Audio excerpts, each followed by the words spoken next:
Hey everybody, I'm ShadowRock, and as I'm recording this, we are only 2 days away from Blaster Master Zero 03. Exciting times.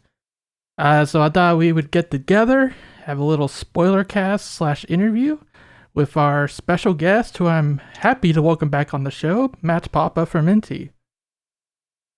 Hey, ShadowRock, how's it going, man? Thanks a lot for having me back. It's always a pleasure, man. It's been too long. Like we were just talking about how it's been 2 freaking years. Yeah, no, that's kind of bonkers. It does not in any way, shape, or form feel like it's been 2 years since I last chatted with you. But what the heck is time anymore? I don't even I know. don't know, man. I don't think any of us know anymore. But that's the world we live in today. But that's fine. We're making the most of it. Pandemic's been hitting everybody pretty hard. That's for sure. Oh yeah. It's a time. It's a time. Yep. So yeah, like how have you been doing since we last talked? Um, my personally, my life's changed quite a bit. I've since say about 2 years ago. Geez. Let's see. I bought a house in Japan.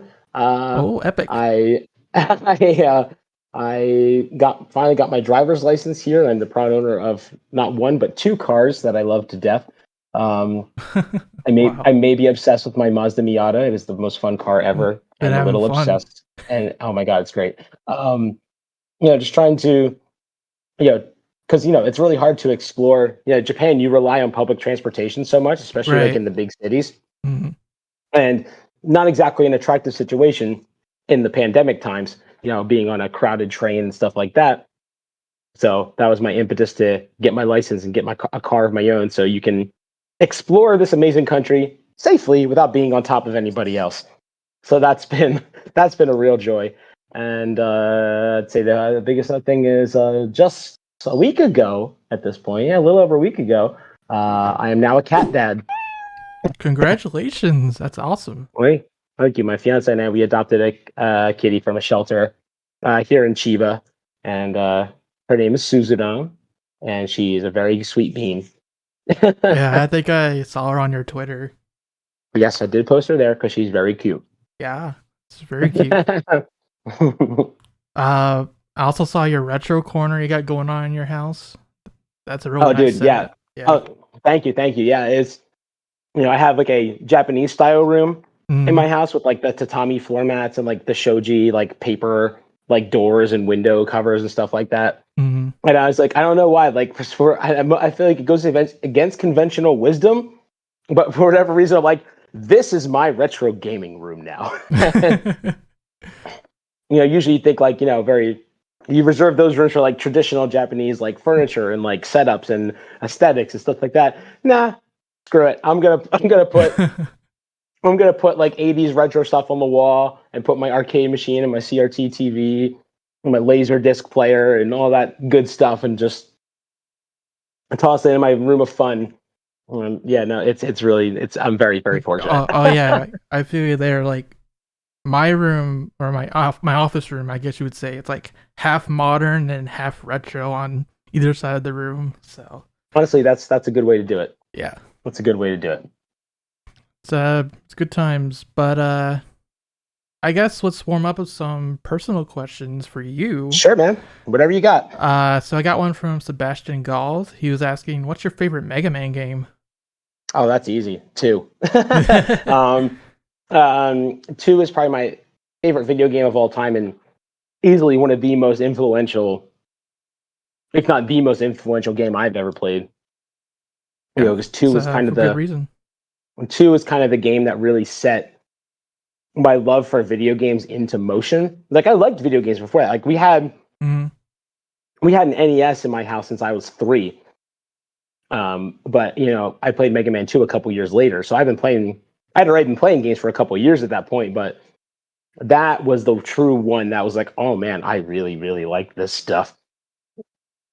And I've been a diehard Mega Man fan ever since, and Mega Man's been very responsible in some way, linked to some of the best things in my life. So I owe Mm, Mega Man I, 2 a lot. But yeah, so easily 2. If I had to give you a top 3, though, I would say round it out with 4 and 9 as well, rounding out my awesome. top 3. Yeah, I started with 3, but like X5 was the one that made me like a huge Mega Man fan, and lots of those X5, games too. interesting. Hmm. Interesting. Because I usually with the X crowd, usually their kind of their first love was usually X1. X1 for the Yeah. Super Nintendo generation or X4 for the PS1 generation. So I find that very Mm. interesting. Yeah, for me, I did play X1 first. I love that game, but I don't know, for some reason when we got X5, I'm like, "Oh my god, I'm into the lore and everything." Yeah, and that's some it gets some you get some pretty wild lore by the time you get to X5 too. Definitely. And then like from there So I just yeah, went like backwards to X4 so on. no, that's awesome. Yeah, I mean, Mm. I was excited for X when it came out, and I love the X series very, very much. Don't get me wrong, but the classic just hits a little different for me personally. Speaking of the X series though, Bolt Mouse wants to know what's your favorite X game? Okay, I'm gonna go against a lot of people. A lot of my friends who like Mega Man X give me flack for this, but my favorite Mega Man X game is actually X3. Oh no, that's not a bad choice. A lot of people are like, they point out the issues with 3, and it's not a perfect Hmm. game. I'm not going to claim Yeah. it's a perfect game, but I don't know, like, because like I said, I followed the games from the very beginning. So X3 was like the pinnacle of the Super Nintendo experience for Mega Yeah, Man X, because like they you put got to keep like in mind, everything in it. right? So you got to keep in mind, like if you look back now, knowing everything we know and Yeah. stack it up, yeah, it's a little different, but going through, you're like, oh my god, I can play as Zero now. What? This is so cool. Yeah. And it had, and the music in that game is super good. Like that hard rock soundtrack, and actually, I think it sounds better on the Super Nintendo than it does on like the PS1 remake, I have like because the like the opposite soundtrack's opinion totally to different. that.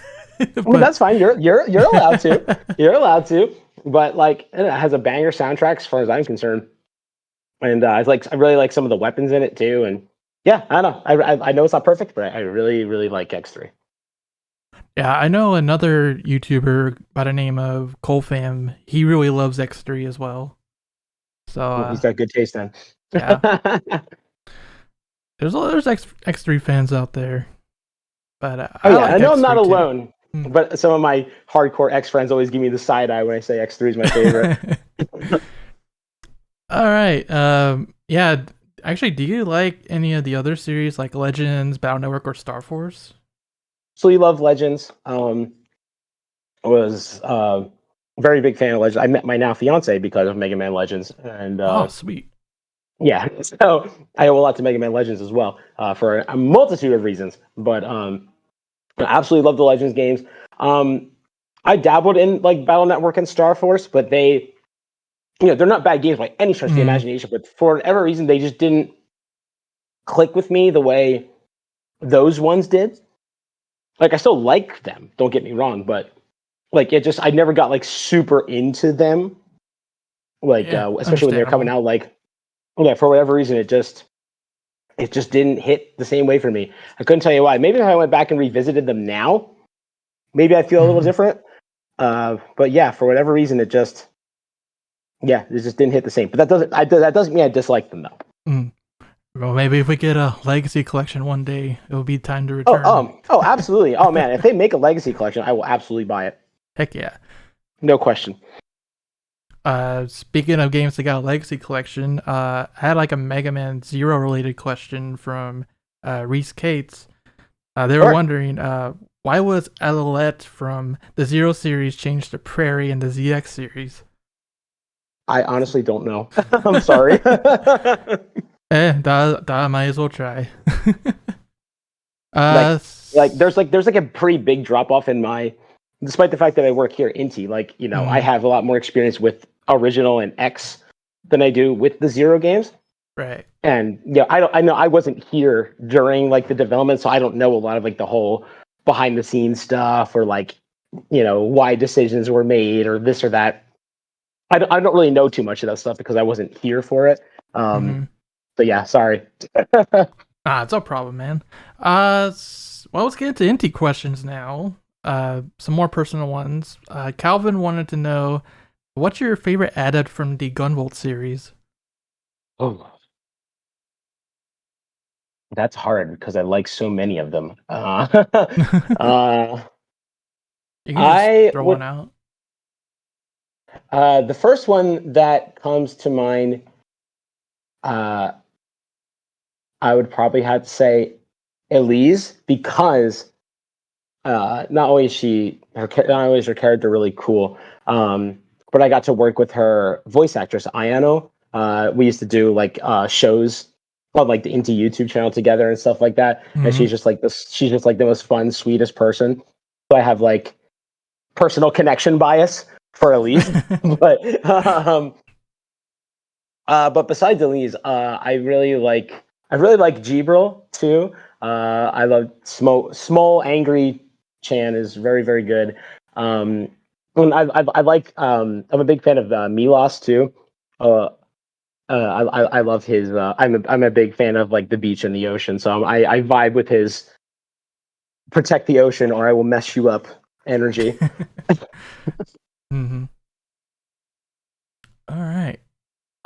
Do you have like a favorite vocal track from the Gunvolt series? Oh man. Again, this is like picking favorite children, but Mm-hmm. I know. um, I would probably have to go. I would probably have to go with Beyond the Blue, only because that's part of like the original what really kicked off the Gunvolt series, and Mm-hmm. I just remember like Megu doing like the concerts both like here in Japan and at like Magfest and stuff like that. So like I associate that with really like positive memories for me. So I would if I had to give one, I'd probably say Beyond the Blue. That's definitely a valid choice. It's an amazing song. All right. So Decado Prime wants to know, which one's your favorite, Lumen or Lola? You guys are like you're killing me here. You're killing me here. It's like you have pizza and pizza. Which is your favorite pizza? It's like, dude, oh my god, like I love all of these things. I kid, but goodness, like, because here's the thing, I love them both for different reasons, right? Mm-hmm. Um, again, like I really, yeah, Lumen, she's the OG, she's the, you know, her and Jor are just like the absolute, like the sweetest, most lovable characters. You just want to like hold them in the palm of your hands. Like it's all going to be okay. Everything's going to be all right. You got this. And just my experiences, working with the series. Like I said, doing those like concerts, especially like Magfest and stuff like that. I have some really great fond memories associated with that. But probably as like a character, I probably vibe more with Lola as a character, just the way like her personality is. I personally like vibe with those sort of characters more. Um, but yeah, I mean, Yeah, I gotta agree with you hard. there. This is hard. You're breaking me over the coals. Speaking of that, here's another hard one. Soma wants to Oh know, boy. do you prefer Gunvolt or Copen? Uh, I got to go with my boy GV because Mm-hmm. like he's a little bit of an edgy boy, but he's got a good heart. Um, and he really goes above and beyond. I mean, Copen does this too, to be fair. Especially Mm-hmm. in like the Luminous Avenger X game. He really, He goes above and mellowed out, beyond and yeah. puts himself out there to protect the ones he cares about, even if he's a big tsundere about it. But Copen's I don't vibe with Copen's energy in the mainline games. He's Yeah. kind of a jerk. Oh And yeah. that's Oh, big jerk. putting it lightly a little bit. But that's what makes Lola so great is that she's such a good counterbalance to him because he's so intense and so just Yeah. like out the edge. Whereas like Lola, she's just like a ray of sunshine. So that's why their dynamic works so well for me. But yeah, I gotta give it to Jeeves. I gotta give it to Jeeves. Mm-hmm. Yep. I'm with you there. Like, as much as I love Copen's gameplay, the character Yes, himself, Copen is more fun to play. I will say that. Yeah. If you're talking about gameplay, Copen, definitely. Oh, yeah, I'm right there with you. That's why I loved Luna's Avenger X. Like, dude, I could just play as Copen all game? Heck yeah. Yes. And he's not, he's got some of the edge sanded off a little bit. Right. Okay. I think you're gonna like this one. Calvin asked, which is the goodest of all boys, Hachi or Fred? Like, again, raking me over the coals here. But I would have to, if I had to pick between one of these good boys, I would have to go with Fred because I have more personal attachment to him because I've worked with him for 3 games as opposed to 1. True. And as much as I love Hachi, I mean, he's top tier. Fred is like an integral part of the Blaster Master experience. Mm-hmm. You know, I always liken Fred. Like Fred in Blaster Master Zero is kind of like how R2-D2 was in Star Wars. He's like this cute little buddy who, if he wasn't there, the team would be totally screwed in like many different situations. Like I don't know if you watched, especially like the original trilogy. Yeah, but my like, family's a big Star Wars fan, actually. Okay, so then you understand how like there's a couple points in the movies where like if R2-D2 didn't do his thing, they'd be screwed completely and utterly, right? Oh yeah. So, and I think Fred's kind of has that same energy. Without Fred, they would not be able to complete their journey and their mission. They just wouldn't be able to do it. Yeah, you wouldn't have found Sophia in the first place. So no, exactly. See, he's not only a good boy, he is an integral piece of the team to complete the mission. So that is why I will have to go with Fred. Heck yeah. Okay, let's see what else I got. So this one relates to your job. Okay. S07195 asks, what kind of qualifications is needed to do professional video game translations? So if you want to work in game localization, or really any localization for that matter, it doesn't have to be games, it could be, TV, other things too. But if you want to work in localization, obviously the biggest thing you're going to need is fluency in the other language that you're working with. So I'm assuming they at least know English since they're talking to you in English. Mm-hmm. So if you need to be fluent in at least one other language, because if you're not, usually how it works is you localize / translate from your second language into your native language. So I almost never do English to Japanese. 99% of the time I do Japanese to English because it is much more fitting and natural to translate from your second language to your native instead of vice versa. So first and foremost, you got to have fluency in a second language, preferably one into which games are localized into if you're looking into games. So, and that doesn't have to just be Japanese, mind you.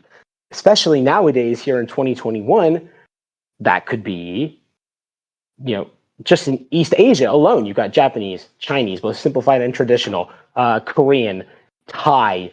I've seen, and then in Europe, then you got Fig P, as we call it. So it's French, Italian, Spanish, German, Portuguese. I've seen Russian. I've seen all kinds of languages, right? So it doesn't just have to be Japanese like me. So that's the big thing. You need to A, be fluent in that second language. B, you have to know how to write. So it's not just you're not translating legal documents. You're translating. You're bringing characters and worlds to life.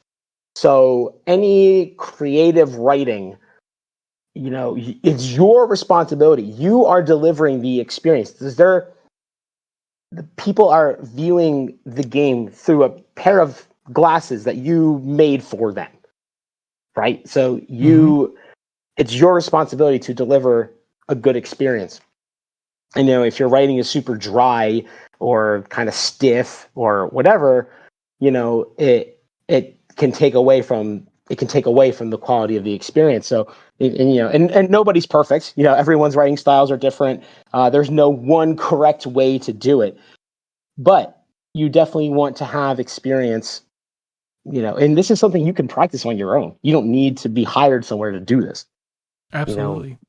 So I always encourage people, if you want to do this sort of thing, just practice and learn and try on just stuff at home. You can, even if something already has an official localization, could be, it could be making subtitles for a show that you like. Even if there's subtitles on the Blu-ray that you are watching it on, doesn't matter. Take those subtitles off and try to write your own, just for the practice, just for the experience. Take a comic book or a manga or something like that in the second language, and just literally just hold the book next to you and translate those lines on another sheet in English. You could do so much stuff just to practice. That's what I did that a whole bunch. And so right. I would encourage anybody who wants to do that to do the same. Don't sit around and wait for somebody to hire you. Just practice if that's what you really want to do, because you can literally do it anytime with all the resources you have online nowadays. It's so easy. Yeah, that applies to a lot of industries too. Yeah, absolutely. Doing your own thing on the side. You never know. Yeah, you might get noticed. And honestly, that, to me, as somebody who has worked as a hiring manager before, that to me shows you give a crap and that you have the drive to make something of it. Yeah. That shows some really good qualities that I, as a former hiring manager at some old jobs that I did, would look for every time. Okay, so we got some Inti type questions now. Cool. Thomas wanted to ask, do you guys have any plans for Bit Summit this year? I believe so. I can't confirm or deny that yet because I can't remember if what the stat is, because I tend to focus more on the Western events, when those are a thing. Mm-hmm. So I actually don't know what our potential deal with Bit Summit is. I know it's coming up soon in the beginning of September. Right. Yeah, it is. I cannot remember if we are a part of it or not. Oh wait. Oh yeah, we are. Yeah. No, I'm sorry. We are. Sweet. We are indeed a part of Bit Summit this year, and we've been at Bit Summit every other year, so I couldn't imagine why we wouldn't be. Right. But yeah. Yeah, we are. Yeah, we are indeed participating in Bit Summit. Sweet. Good to hear. Looking forward to it. All right. So we had two people ask, is there any future plans for Dragon marked for dev, because they like to see more of it? Well, I'm glad you guys like it, first and foremost. If there was, I couldn't tell you anyway. So I can neither confirm nor deny such a thing. But it's always nice to hear that, because so far that's the only game in that series, right? So it's always nice to hear that people want more from that. Mm-hmm. And it's a lot of factors go into whether you make a sequel to a game or not. Absolutely. And fan interest is definitely a part of that.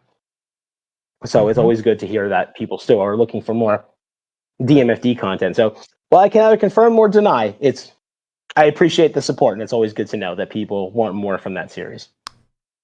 Well, on that note, Blossom also wanted to lend her support to a possible Mighty Number 9 sequel or comeback. So there you go. Yeah, again, pretty much anytime it's are you guys going to make thing that you haven't announced already? Pretty much the answer is always going to be, I can neither confirm nor deny that. And same with Gunvolt 3. Can't talk about that right now too much. Yeah, I mean, there's a few things I could, but if you're like, oh, who are the characters going to be in Gunvolt 3? Well, there they are. I can't tell you yet. basically, like, if you haven't seen it in an official statement from the company, it's not going to. I mean, we love what you do, ShadowRock, but we're not going to make a brand new announcement on your show, unfortunately. So, and that goes with anything like that, right? So, absolutely, you will always hear it from the official channels first. And so, if you haven't seen the news you're looking for from the official channel, you can rest assured that it is not anywhere else yet either. Yep, so that's right. I always tell people like I'll ask a couple things, but I know he's not going to be able to say much. Yeah, I mean, like it's one of those, like, I very much appreciate the interest and I appreciate the support for those IPs, but yeah, I can't. I couldn't, even if there was something I was going to announce tomorrow, you would hear it first tomorrow. Yeah. You know what I mean? Yeah, pull the whole like Nintendo. Oh, we're not doing a DS Lite next day. Oh, here it is. Yeah, so that's why and then just generally speaking with this kind of stuff, that's why it's like we can neither confirm nor deny, because if I'm like, oh yeah, we'll never make that, and then then like 2 years down the line we make that, well then I look like a liar and or silly. Yep. And then if I'm like, oh yeah, we're definitely making that, well, I just spoke for the company, and that's not something I can just do willy-nilly without everything in place. That's why leaks suck. Oh yeah, they do. Because those people basically steal the ability to have your own message and your own voice from you, right, when that stuff happens. So I know people get really excited when they get, oh, this leaked, that leaked, but it does real damage to the game companies you care about. So I'll get off my soapbox, but yeah, they suck. That's why I've always been impressed how Beamsy 2, like got pushed through the door without no leaks. That was awesome to see. Because they didn't tell anybody about it. Yeah. I don't think it got leaked. No, it did not. Yeah. I made sure of that. Right. That's a cool surprise to this day. Here's something like you did really recently, actually. Mailman wanted to say, I'm really enjoying the Blaster Master Zero art contest that's happening on Inti's Twitter, and I'm wondering... Oh, thanks. Will there be future events like this that get the community to come together? I think it would be awesome if this type of thing was done for Inti's other IPs as well. Yeah, like that was kind of me just trying to try something different, try something new that I haven't really done before. And social media is hard for anybody. So, especially when you're, as busy as I am. But I thought that would be a fun way to get the BMZ community engaging. And we got so much cool art. Like, holy crap. We got some super cool. Like, I was blown away by some of the submissions that we got. And, you could just feel the love, in every piece that was submitted. And it doesn't matter if it's like, could go in an art gallery, or if this is somebody's first time drawing a character in their life. It doesn't matter. You can still feel the love and appreciation they have for the series. And that's what it's all about to me. Oh, heck yeah. So it's just, in a world where Twitter timelines can be very unfortunate, it's always nice to, inject some fun, positivity, and just, things that make people happy into timelines. That's why I was just retweeting these left and right. So yeah, I'm hoping to announce the winners very, very soon. Probably by the time you post this, unless you're posting it like literally right after we're done talking, we should probably have those up by the time you post this. Good stuff. Like for reasons that we're about to get into, this video is going to go up after BMZ3's launch, but oh yeah. Yeah. So then that fan art winners will definitely be posted by the time you post it. Oh, absolutely. Yeah, so since I don't know if we only got 15 minutes left or not, but I guess let's talk BMZ3. Yeah, let's assume we only do. And if we get more, great. Yeah, so at this point, we're getting to the spoiler section, so anyone who hasn't played through BMZ3 yet, you have been warned. Here they come. Now, you just finished, right? I finished like 2 days ago. Like Okay. was it? I don't know. Sunday night or Monday? No. Yeah, it would have been Sunday night. Fair enough. Yeah. Well, before you ask me anything, let me ask you. What'd you think? What were your thoughts? Did it scratch the itch? Dude, it definitely did. I thought it was brilliant. That ending though, oh god, it's gonna turn some heads. Mm-hmm. Dude, even when I was going through, like, doing the localization and then like looking at the stuff in game, I was just like, yo, all right. going places, man. I love it. Like leading up to this game, people are going like, dude, Inti needs to lay off with the tragedies. Like, Jason and Eve need a good ending. Let's make it happen. Oh dear. I think Jason and Eve are kind of like, I feel like they're most people's favorite like pairing amongst the Inti Creates games because they're just so good together. They complete each other. Oh, they are. Like, it's really cute. Well, at least they didn't die, I guess. I mean, they're definitely together. Yeah, they did it. That's certainly one way to put it. Yeah, mission accomplished indeed. Yeah, it's now, did you get the good ending straight away, or did you get bad endings first? It actually took me a hot minute to figure it out. It's like he's talking about how like, well, I wish I used the VRV system more and all of that. I'm like, okay, so it has to do with the VRV system. Got that. But like, there's no prompt or anything to like, oh, you need to press the VRV system buttons to activate it. And yeah, and then I had an epiphany after a few tries. I'm like, oh, yeah, it was that simple. Wow.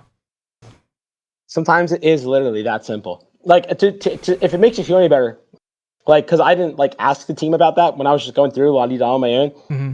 It took me like a couple. I'm like, why can't I get to this? And I'm like, Hadoy. Okay, got it.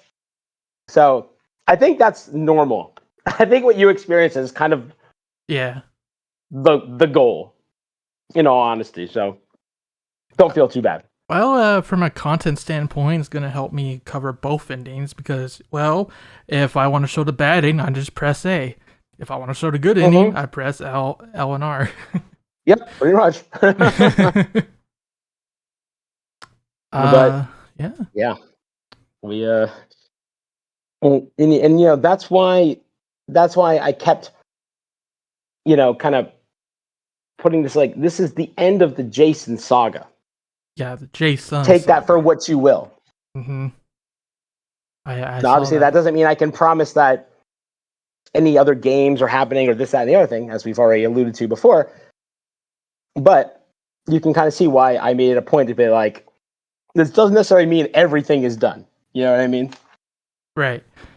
So, Blasted Again remake win, basically. I mean, go ahead. I was like, I mean, you have Elfie and Roddy now, so I mean, maybe it's certainly. I can make no promises, but it's certainly we certainly set the stage. This game's got to sell first. Yeah, exactly. So the director and the team certainly set the stage for Elfie and Roddy to have their own story to tell.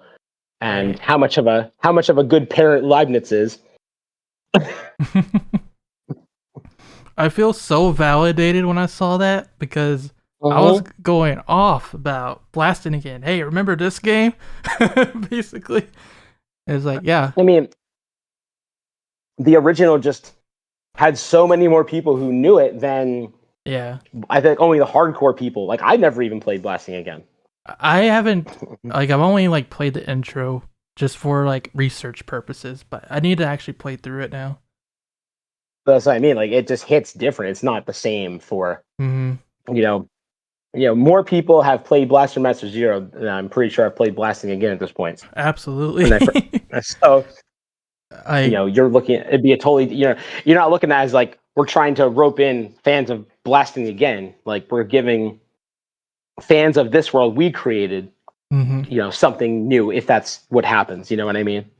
Yeah, the only reason I found out about Blasting Again is because I played Beamsy too, and there's Elfie, and then they mentioned Roddy. Who are those people? Look it up. Oh, there's a whole game about them. Yeah, director Nishizawa does his homework. He knows what he knows his Blaster Master lore. That's for dang sure. Oh heck yeah!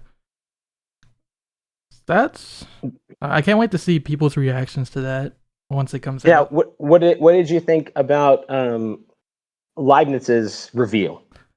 Yeah, that was something. Definitely my theory about him being like an alternate dimension Jason didn't work out, but that's okay. Still pretty cool. Rising Garuda. I don't think anybody. What's that? I don't think anybody saw that coming. Oh, absolutely not. I don't think a single person saw that coming. Yeah. I have a question about that actually. Yeah. Did y'all pull another blade? Is he a female? Or what do you think? It looked like a feminine face to me. That's all I can say. I mean, yeah. Yeah. Bamboozled. Got super bamboozled. We've been tricked. We've been backstabbed. And we've been quite possibly bamboozled. We're in the bamboozling business here at Inti Creates. That's what we do. Oh, man. Yeah. Playable Leibniz win, though. It's like, I know like people would love to see that. Or Kane. Yeah, I mean, which we got. Yeah, I mean, which we did technically get. Yeah, I mean, right now there's no DLC that I can confirm at this point in time. Yeah, I'm just talking. we'll just have to see. We'll just have to see. I know you're not the first person to mention that, so we'll see what happens. I also had a question. But at least you get a taste of Garuda with the homing laser, though. So you get a taste of what it's like that. Yeah, Garuda at least. Yeah, that Rising Garuda fight, that was tough though. Like, yeah, no, that's no joke. I mean, I got debug commands when I'm testing, so it's a piece of cake for me. But yeah, for y'all, I had to rely on those energy guards. It was the only way. Yeah, I mean make use of the tools you have available to you, and you did that. Same went for the final battle with Kane versus Jason. Kane, using Jason to finish that fight is simple enough, but fighting Jason with Kane, whoo boy, that took me a lot of tries. Yeah, it is no walk in the park. Like I feel like it's still like a good, healthy balance of difficulty, because you don't want to get to this epic thing and have it be like a total cakewalk, right? So, right. I know some people were saying like after playing the demo, like, oh, 3 feels harder than the other 2, and maybe if you're like, but I think if you're if you've played the first 2 games and you sort of have an idea already of how Blaster Master Zero gameplay works, I personally think it strikes a good balance of giving you a challenge, even if you're an experienced Blaster Master player, but it's still not like, kick your teeth in the dirt, like just brutally unfair or anything like that, Yeah. I had to stock up on energy guards again and then actually learn the pattern. Once I started to get a feel for it, I eventually knocked it out. Well, yeah, that's the experience, right? Yeah, I mean, you're a Mega Man guy. You should know what learning the patterns of a boss are all about. Trial and error is the name of the game. Yep. But yeah, so do you feel like after going through it now, do you feel like, okay, you know what? Not where I saw it going, but how obviously I don't think anyone predicted what actually happens. But if they did, I'd be kind of nervous. what kind of I guess impact did it leave on you? I feel kind of mixed about the ending because yeah, they got together, they had their good ending, they had their children and all, which is actually faithful to the original lore because they ended up dying anyways. But I don't know. I just kind of wish they could have had a normal life, but that's just me. You know, house in the burbs, white picket fence, cute little dog, two kids named Healthy and Roddy. Yeah, I get you. Little pet frog. Yeah, right. But yeah, I mean, well, now they're kind of. I mean, what the hell do you even call them at this point? Like interdimensional super beings? Like, I think that's the idea. like, oh, that's some pretty badass parents. Yeah, it is. It's like, hey, my mom is the mutant queen and my daddy's a blaster master. Like, they're even cooler than your uncle that works at Nintendo. Yeah. Oh, but Leibniz said they're dead, so rip.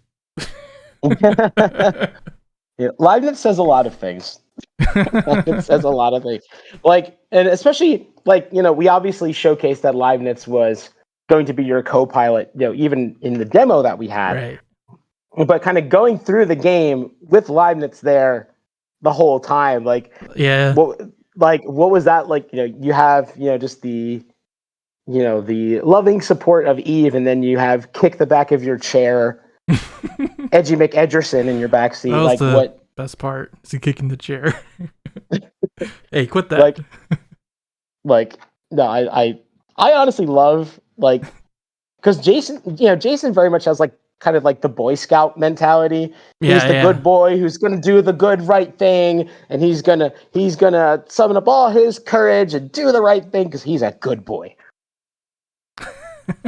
Right? I mean, he's the Boy Scout. He's the Boy Scout. Too optimistic. It's like, really? And Leibniz is just such, as much of a jerk as he is, he's a great counterbalance to Jason, as far as I'm concerned.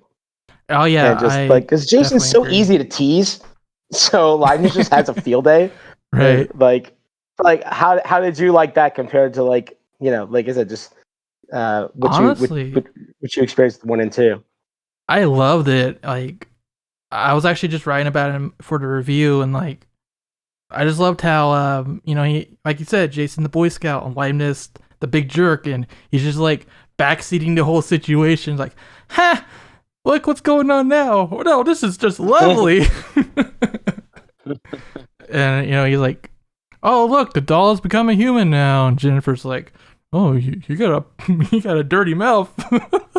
Like, you have a way with people, don't you? Yeah. He's like, hey, I'm not wrong. No, definitely not. Well, assuming we only have a few minutes left, was there any questions or stuff that you had about the stuff in 3 that I make sure I get to before our time potentially runs out? So, like, before the Rising Gerudo fight, there's like a girl that they show. Is that Lucia? I believe, if I'm remembering this correctly, you know, where Lila's just talking about, you know, like where yeah, like something to protect and all that. Yeah. And there's like the shadow. There's like the shadow of the girl, right? Yeah, like she had it's like a silhouette type thing. I think they showed like a full design. Like, she was colored and everything. Okay. I tested this a while ago and I haven't played it since, so forgive me for fuzzy details. But I could probably just grab you the screenshot. I think I have it right here.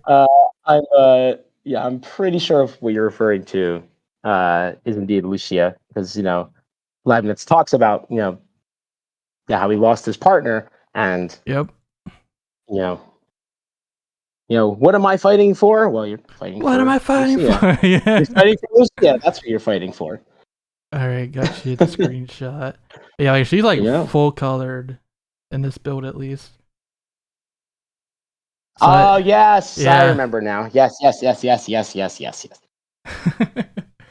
I was like, now I remember. I was wondering about that because, like, first impressions, it's like she looks kind of like Eve or Elfie, like A little the bit, hair yeah. and the ribbons. I mean, it would certainly make you think that's Lucia, doesn't it? Yeah, it's like, well, it has to be, I guess. uh, I one more thing. Yeah, sure. Awesome thing about at the end there is like we saw all the different BMC2 pilots, which is amazing. I was so glad they got to come back. But of course, the spotlight was on our Grand Vision, Kana. So, like, I was just kind of wondering if you knew, like, if there was any specific reasoning why she really got the spotlight in this game compared to the other ones.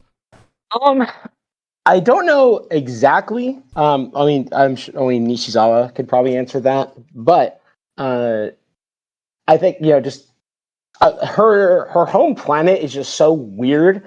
I think it's a very versatile environment that I feel like it just kind of makes them like if you're gonna like internet's love for Kana aside for a minute. Even if you take that completely out of the equation and her kind of fan favorite status, even if you completely take that out of the equation, I think, if you are going to revisit somewhere from BMZ2, I think Stronga makes the most sense. Mm-hmm. Because it's an ever-changing, super volatile planet, right? Right, and there's the whole lore about the seed or the plant that's anti-mutant, essentially. Yeah. So I feel like just from a lore perspective, if you're going to revisit something from BMZ2, it just kind of makes the most sense. Yeah. Now, the fact that it's no secret that Kana's the internet's favorite character for reasons that I'm sure nobody understands, but so it just kind of I think if I had to guess, I'm not going to speak for Nishizawa-san himself, but if I had to guess, I would say that it's kind of like you could have your cake and eat it too. Yeah. Situation with being able to revisit a world from the previous game that makes sense in the lore and give the people what they want. It's a win-win. Yeah, for sure, man. All right, well, let's see. You think we have time for one more, or so far so good? Nobody's knocking at the door yet, so go for it. All right. Do you have any like development stories about BMZ3 or something that stood out to you when you were localizing it? Leibniz, I think, was the most fun to work on because Leibniz has so many more lines this time compared to BMZ2, and you really got to feel for how they work as a character. Right. And the way Leibniz speaks is a very sort of rough and tumble manner of Japanese. So it was kind of fun to translate that sort of edgelord style Japanese, for lack of a better explanation. Yeah, right. So Leibniz gave me a lot of fun stuff to work with in terms of the localization. So that was a lot of fun. But just what made this one so different is with not being able to like take the game out to it's an established series at this point, and we've been able to showcase the game at I remember we showcased BMZ for the first time at GDC, during like the Switch launch week, and it was like super exciting.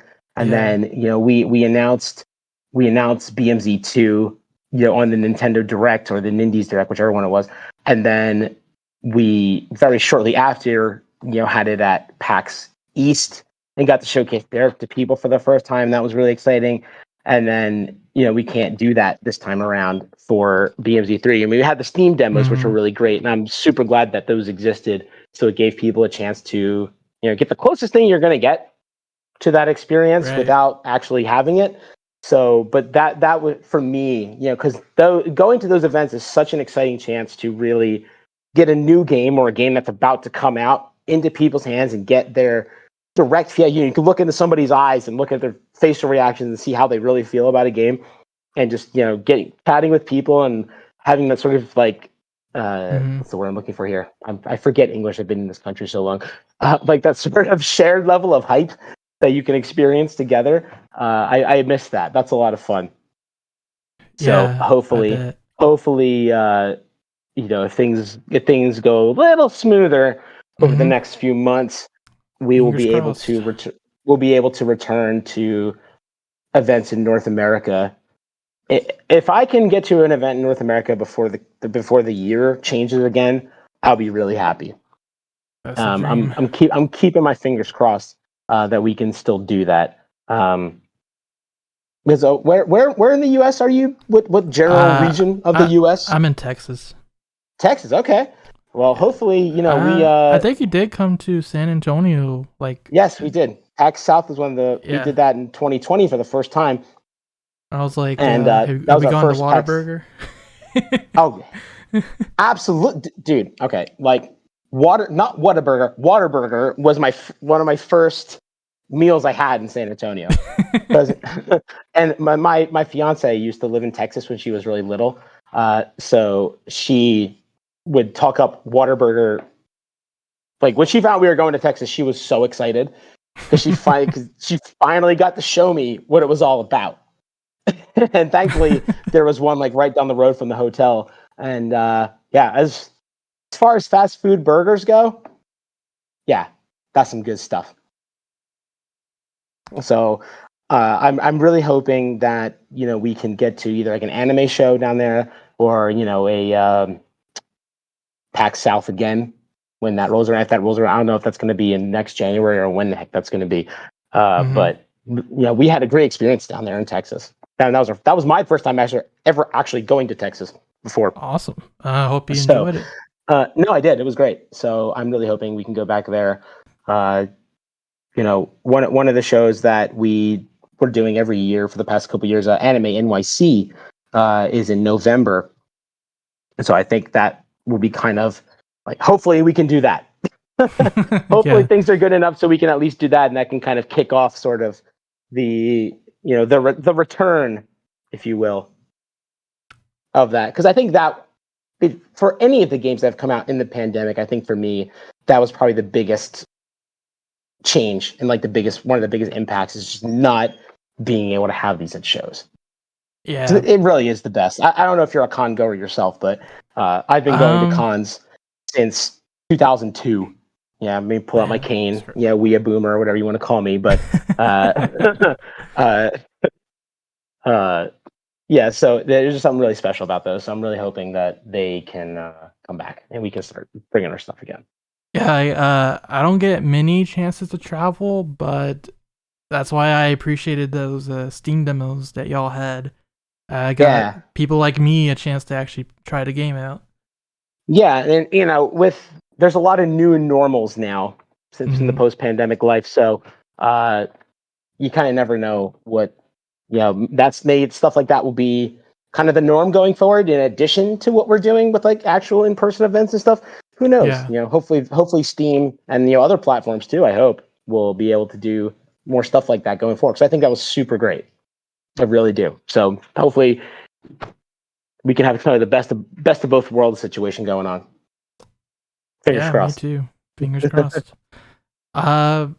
So like, I heard you on stream a while ago saying like that you believe BeamZ 2 was one of the best games Inti ever made. So I stand by that statement. Yeah, my question to you then is, how do you think BeamZ 3 is going to rank among your top Inti games? Definitely up there. I have to play through the game again as like as a fan. Right. With no, I'm not in tester mode. I'm not in localizer mode. I'm not. Holy crap! We have to submit this to Nintendo next week. Mode. I want to sit down on my couch with my cat and play Blaster Master 03 and experience it the same way y'all do. Then I'll be able to tell you that. So, Sweet. But I have a feeling it'll be up there. Because I really do believe that we've improved the formula each time. So I especially with like stuff like the gun level system, I really think like that's like people aren't really making a big deal about it yet, but I think once people I have actually play it, and compare it to the first two games, they're going to be like, Yeah. whoa, okay, this is the way. This is how it's supposed to be. Oh man, yeah. I've been shouting from the rooftops ever since it was announced. Like, oh my god, the gun level is better now, and Jason no longer, breaks his knees when he falls. Well, he still does, but he has ways to prevent that. Yeah, he has squishy knees still, but he has ways to prevent them from getting squished. But yeah, I honestly think those two things alone are humongous game changers for the gameplay experience of BMZ3. So I really think that people will have some really positive feedback about those, because I know I did. Mm-hmm. And if people are playing anything like me, they probably will too. So between that and then just the roller coaster ride that this game's lore takes you on, I think combining all of those things, I do got to say, I probably still, as much as the ending stuff from 3 hits home, there's something super in particular that I really love about that, like one of the ending sequences in 2 where Eve's charging up the acceleration blast. Oh yes, and like all the other characters in there, it's like it's so anime. It is. I love it. I love it. That moment still sticks with me.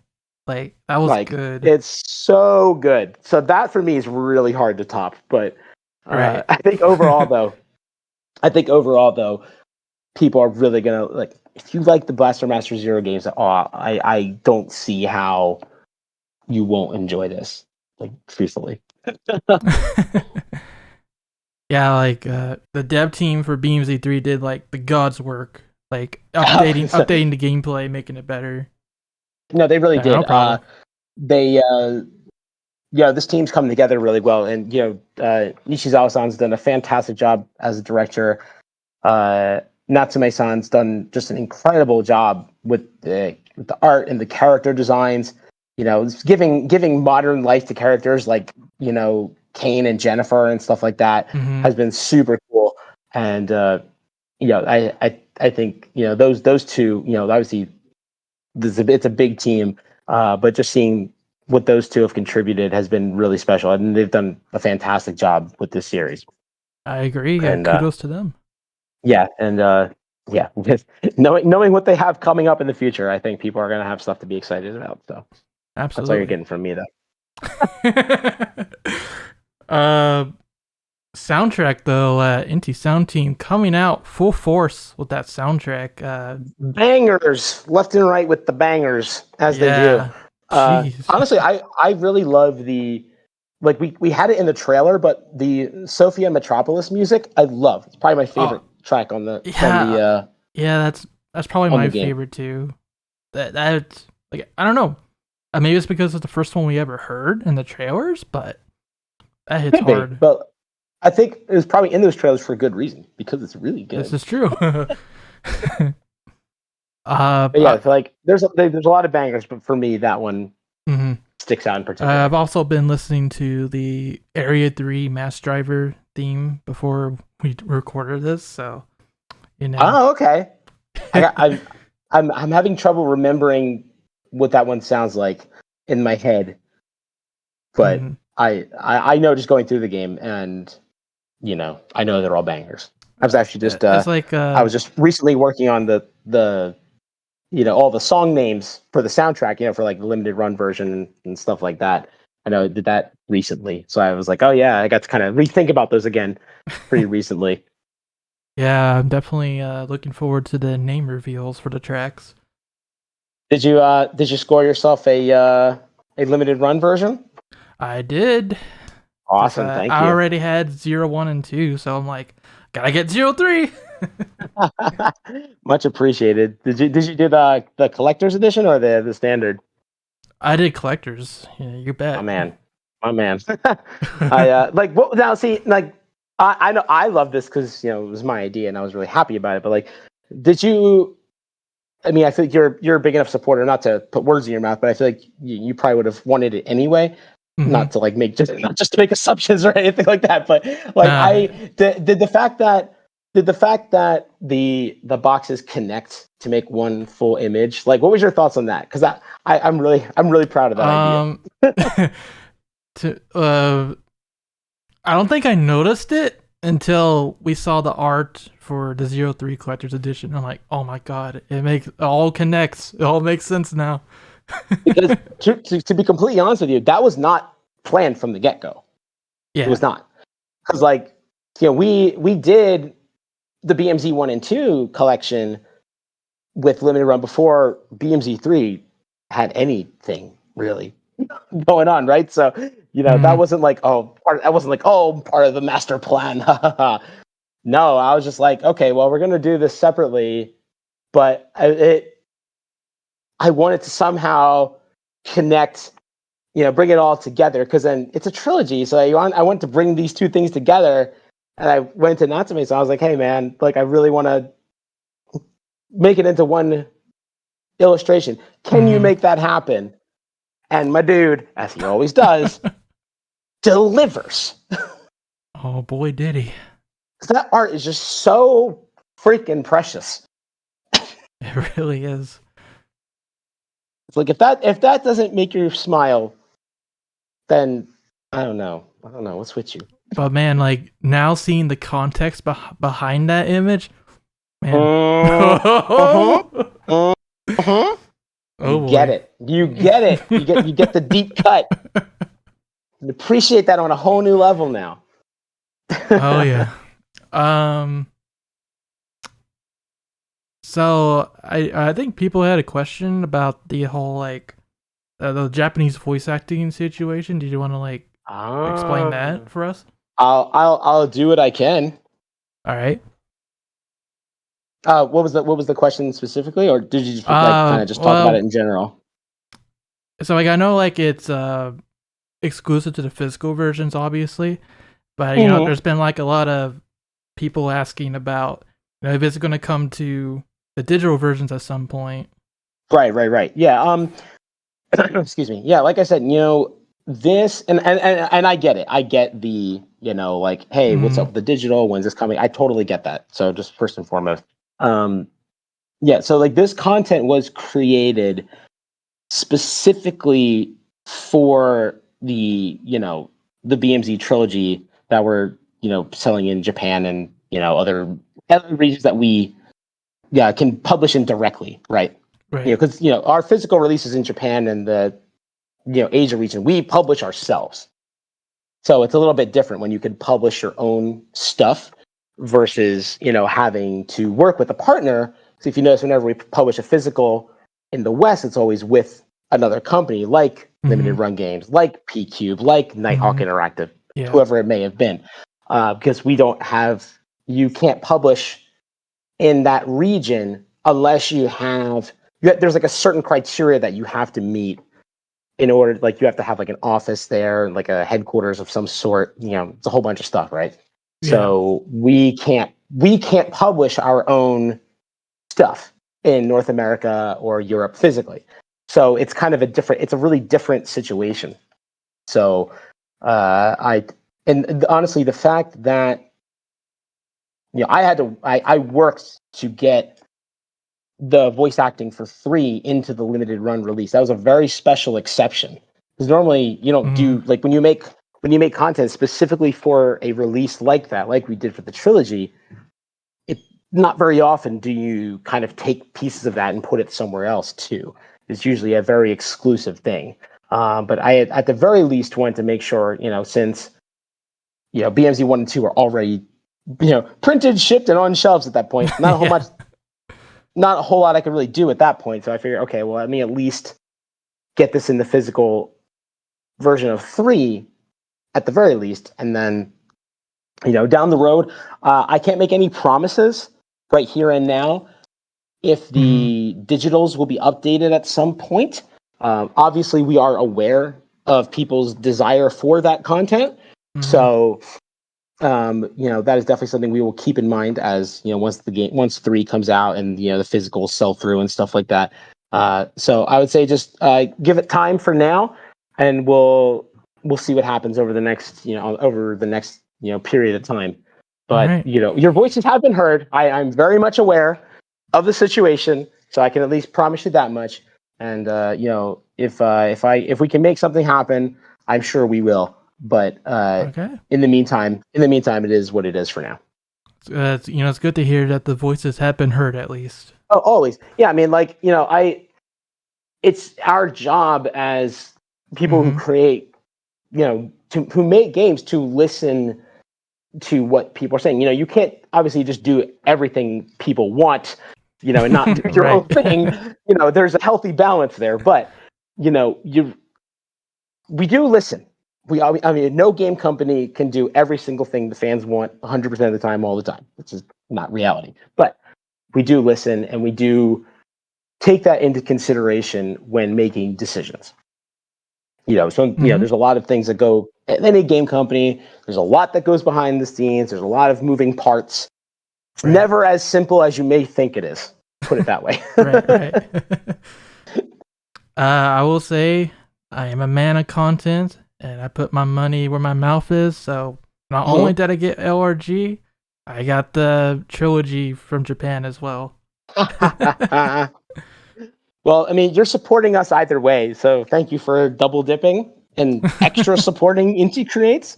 As far as I'm concerned, whether it's a trilogy or a limited run version, whatever, that's still somebody bought an Inti Creates game, so I'm happy either way. I'm sure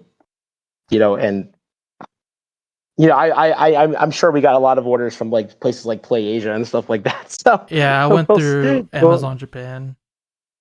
Oh, that's right. Amazon Japan does send to the States, doesn't it? Yeah, I always forget about that. But again, yeah, no, seriously. But thank you for double dipping. In all honesty, and, I gotta cover the voice acting.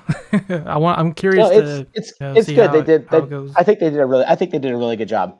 I really do. They got some really good fits, and they got some pretty prolific VAs. Like I know, especially Jason's VA is he's like a hot ticket. From what I understand, I'm not. Yeah, I know a lot more about. I mean, this is my Love Live fan side showing. I'm more knowledgeable about the female VAs because most of the shows I watch are just cute nonsense anime. So they're mostly girls in those, mostly girl characters. So those are the ones I'm more familiar with. But yeah, he seems to be a pretty hot ticket, and seemed like he did a really good job. So and so did everybody, honestly. They did really great. From what I heard from the previews, they did an excellent job. Yeah, I think you'll be happy.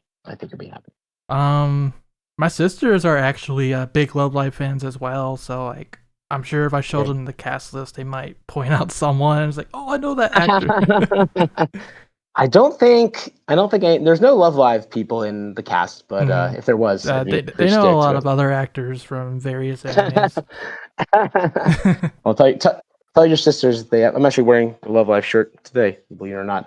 Tell your sisters they have good taste in that Nico is best girl from Muse, Yoshiko is best girl from Aqua, and Kasumi is best girl from Nijikasaki. So you can relay that message to them. Awesome. Oh man.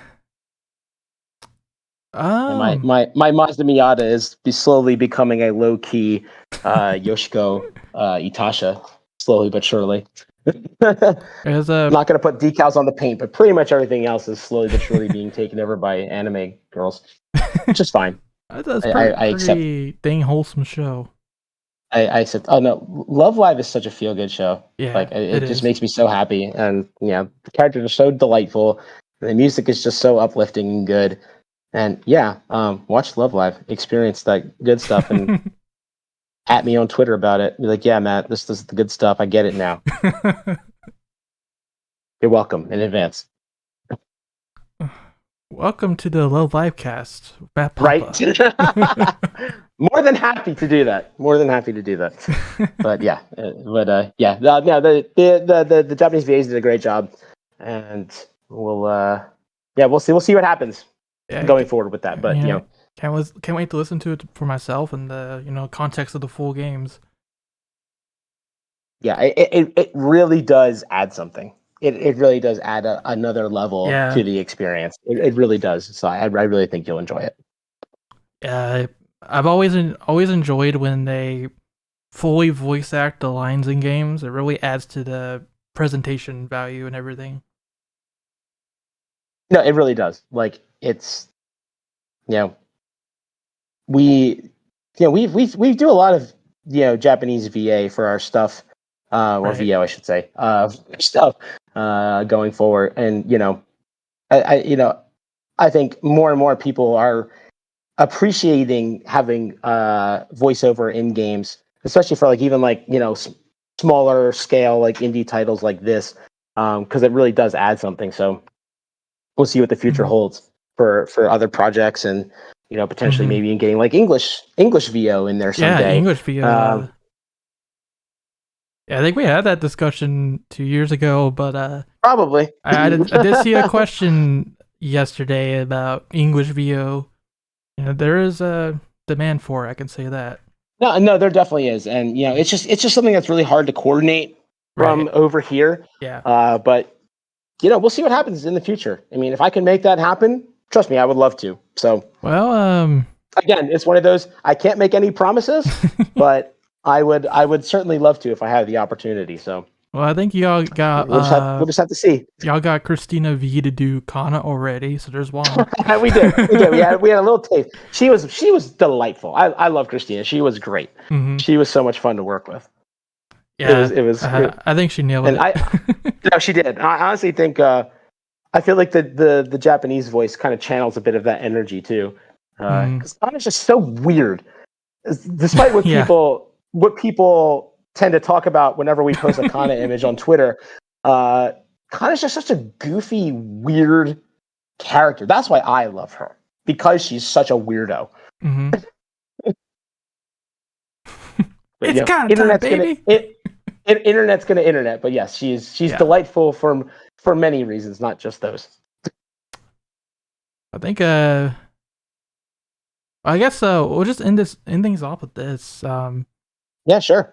We talked about like a lot of different aspects or moments of BMC3, but can you name like one thing that you're hoping players will really appreciate about this game? Good question. I'll do it in two pieces. From a gameplay perspective, like I said, I really think the new what I really hope people do is take that new gun level system and not just like, oh, it's it's different. I have all the guns now. Like that's great, but this game was designed around that new gun level system. And as if you play the demo or as you see, you will notice very quickly that certain enemies are like weaker, certain gun types, things like that. And so I really hope that you really play around with and explore the different gun types that you have, because since you always have access to them, you always have the ability to pick the best weapon for the situation. And I think you really get a more enjoyable, fun, fluid, complete gameplay experience, especially on the side view, or I'm sorry, the top down. Geez, exact opposite. When you kind of don't just like keep the wave gun on and just do that, or keep X whatever gun and just kind of brute force your way through with that. Play around with the different guns and try to find the best one for the situation, and take advantage of the weaknesses and do all that stuff. I think it really makes the top-down gameplay a lot more satisfying. And with the side view, having the two different meters for your SP, really, I think allows you to maximize your own gameplay style.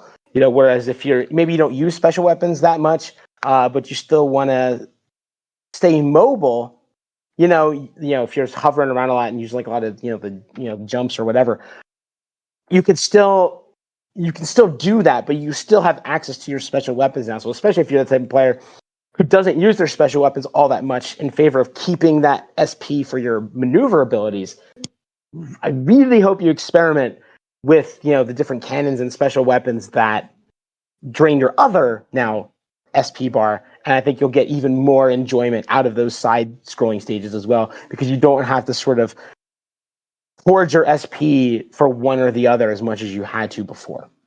Yeah, that's actually one of my favorite updates to BMZ3, because in BMZ2, I'm like, well, I don't want to use these awesome main cannons because my SP will be gone. But now, Exactly. now they separated it. Now I can just go balls to the wall. Yeah, exactly. So if you are an experienced player and you're kind of doing what ShadowRock here is talking about, really encourage you to try out the other cannons, the sub weapons, and make better use of them, because you can now. Yeah. Just watch out for a double shutdown. Running out of both SPs at once, you're gonna have a bad time. You're gonna have a bad time. So just keep that in mind. From a story perspective, honestly, with anytime you make a game, especially one that kind of completes a story arc like this one does, you really hope it leaves a lasting impression on people, and that they can look back, on this game a year from now and just be like, oh man, I remember when this happened or that was so interesting or so funny or whatever. You just want your games to leave an impression on people and something that they can remember and enjoy even after the game is beat and it's off of your Switch scroll menu, and it's just you have to hit the button to open up all your stuff to see it. You still want people to still have a positive association whenever they go and see that little icon on their Switch or PS4, like leaving a legacy or whatever. Exactly. That's the name of the game for any game. So hopefully people have that. So there you go. We're still before release at this moment, but I have a feeling like this game is going to be remembered as something special. I certainly hope so. Fingers crossed. Crossing all my fingies and toes. So we'll see what happens.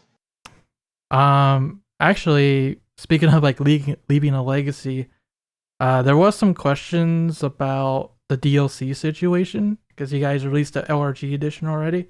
What was going on with that? Yeah, so it's just we don't have any official DLC planned that I can talk about right now. So if and when things change in that regard, we will obviously announce it. But until if and when that happens, there is no DLC to speak of at this moment in time. So you just got the collector's edition and all that out the door since there's none planned. I can only speak for right now, but yes, there are none planned for right now. All right. Well, I think that will do it. So, alrighty. I'm glad we got that extra time. No one came by, so we lucked out. Yeah, we got to maximize our. I was thinking of a Blaster Master analogy, but I forgot what I was going to say. No, it's all good. Yeah, it's I love doing stuff like this. This is much more enjoyable than slogging through emails. So yeah, absolutely. It's actually kind of cool to talk about the game with someone that actually had a hand in it. So, well, I'm glad I could be that guy for you. And yeah, like I said, I'm a talker. I could talk all day about this stuff, so I'm always happy to do that. Yeah. So, we gotta come back and do this again for GV3 and so on. Oh, yeah, absolutely, man. You just let me know. Let me know. All right. Well, thank you so much, Matt, for being on. Yeah, my pleasure, ShadowRock. Yeah, thanks again for being like a champion of Inti Creates games in the YouTube space. It is much appreciated. Not everybody's doing that, obviously. So we appreciate what you do, and just being someone's like, I love Inti Creates games. I'm going to talk about Inti Creates games. Boom, here you go. Here it is in your face. Blah. Like, appreciate you. So yeah, keep doing what you're doing, man. It's good stuff. Thank you. Thank you for all you do at Inti Creates. From the localization to the PR. I don't think I even let you introduce yourself, like what you actually do there. A lot. Yeah. From production to localization to PR to marketing to event coordination to a lot. of stuff. Maybe too many things. Well, thank goodness I have Andrew. Thank goodness Andrew's here with me. I bet that helps a lot. Yes, it does. More than you will ever know. Yeah, my best regards to you, Andrew, and the rest of Inti Creates. Y'all keep Well, thanks, man. Keep up the great work. Y'all been killing it with the Switch era of games. It's been really special. It's been really, really special, and I can only hope whatever comes next can keep the momentum going. That's all I can say. Oh yeah. Well, we're gonna wrap things up here. Thank you guys all for watching. And, well, back to the BMC3 review with me. Yeah, thanks again for supporting Blaster Master Zero, Inti Creates games. Y'all are great. Keep it up, and I hope you enjoy, or enjoyed, depending on when you watch this, BMC3. Yeah, and, good luck and congrats with the launch at the same time. Thank you very much. We got some cool stuff in the pipeline, so stay tuned, because we never stop here. So stay tuned. You know me, I'm always looking forward to it. Good stuff, man. All right, guys. Until the next one, rock on. Have yourselves a great day or night.